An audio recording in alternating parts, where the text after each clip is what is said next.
You're very welcome to join us on Season 4, Episode 2. So today we'll be talking about shoes, socks, and secrets to protect diabetic feet. So welcome back to the Runner's Soul, everyone. This is the place where running meets science, stride by stride. And as ever, I'm Sharon, your resident podiatrist, runner, and unapologetic foot nerd. So, in episode 1, we talked about why diabetic feet are unique in their own way, and why very small injuries can snowball into major setbacks. So today we're stepping into gear, and we're literally going to look at your shoes, socks, and orthotics, which are your first line of defense. So get them right, and your feet will thank you mile after mile. If you get them wrong, then you are inviting problems you might not even feel are coming.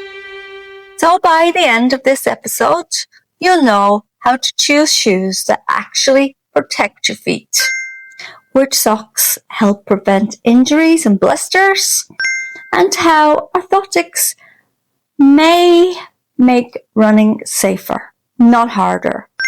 Plus, I'll share stories from our real runners who learned these lessons the hard way.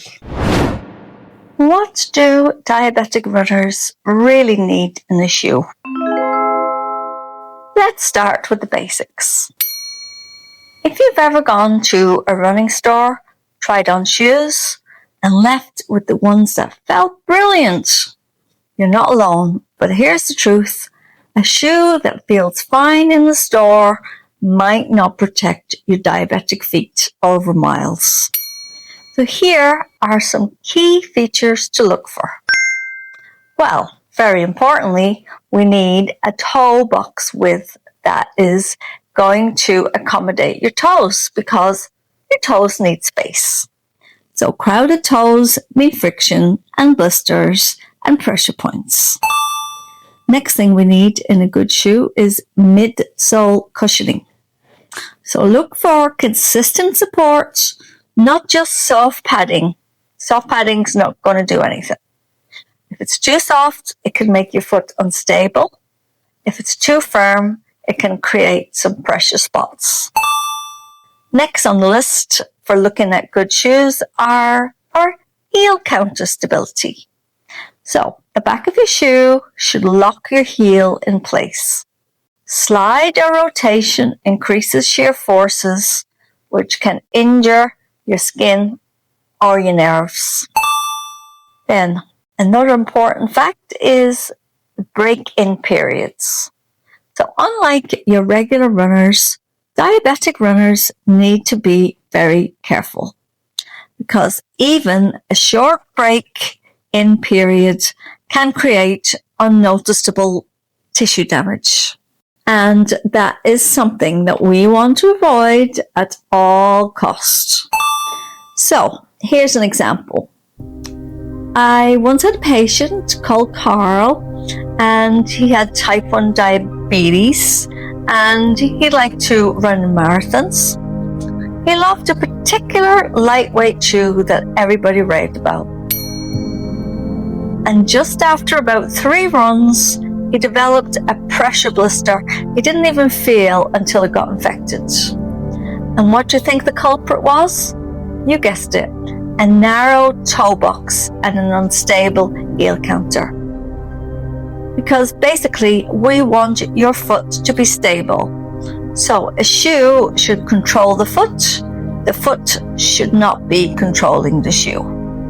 So we switched to a supportive shoe designed for his foot shape, added some good socks with padding, and he's running pain-free, infection-free again.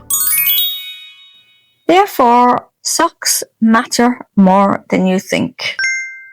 So let's talk about socks. Most runners underestimate socks. For diabetic runners, they are as important as the shoe you're wearing. So tips for sock selection are: find yourself a good seamless or flat seams in your socks, because this will reduce friction and hot spots. Now, another tip I can give you is, if you're wearing normal socks, turn those socks inside out so that you have the seam on the outside and not the inside, because that will definitely reduce the friction. So we want moisture wicking fabrics. Synthetic blends or merino wool keep feet dry, or bamboo's good too. Cotton can trap moisture, increasing the blister risk and also increasing the risk of fungus. Compression. A little bit of light compression in the socks can actually improve circulation, but not too tight, because too tight, poorly fitted socks can actually cut off the blood flow, which is, of course, very dangerous for the diabetic foot. So here's a practical tip. Check your socks after every run. Look for seams pressing on the toes or areas that are wearing thin. And please replace these before problems start.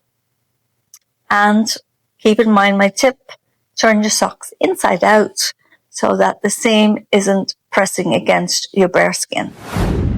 And now for the subject of orthotics.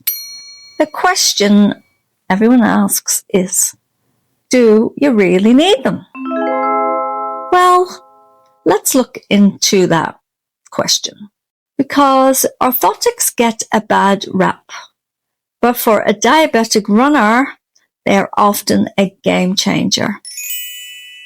So the OTCs versus the customs. So that's off over the counter. And they're basically ready-made ones.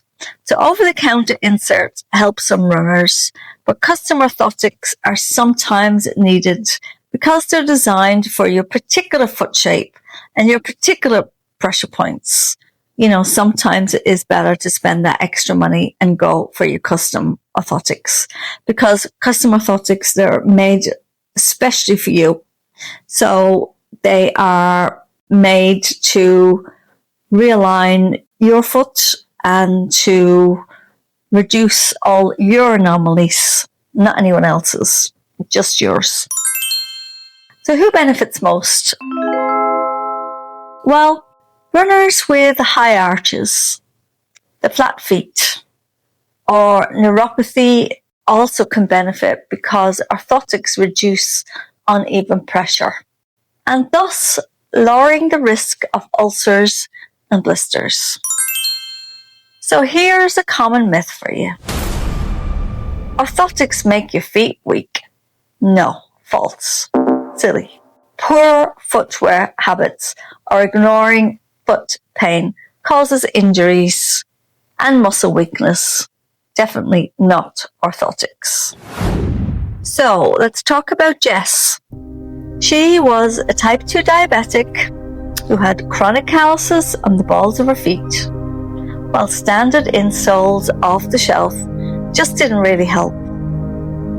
And after we fitted her with our custom orthotics, her calluses greatly reduced, the pain decreased, and she ran her first 10K in months without issues.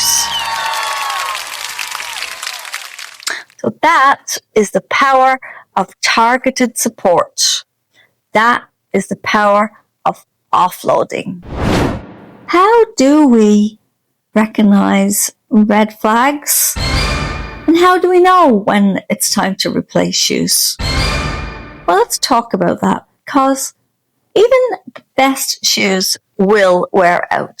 Nothing lasts forever. So here's what to watch out for.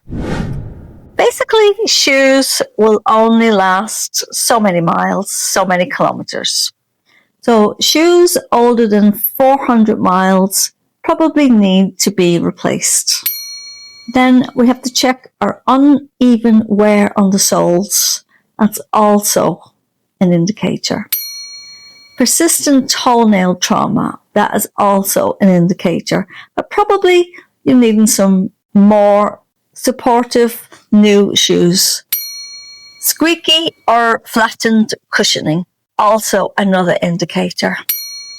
Because we rely on your shoes to give you shock absorption, and you'll only get optimum shock absorption if your shoes are fit for the purpose. And your shoes will only be fit for the purpose for so many miles. After that, you are on your own. So please replace shoes proactively.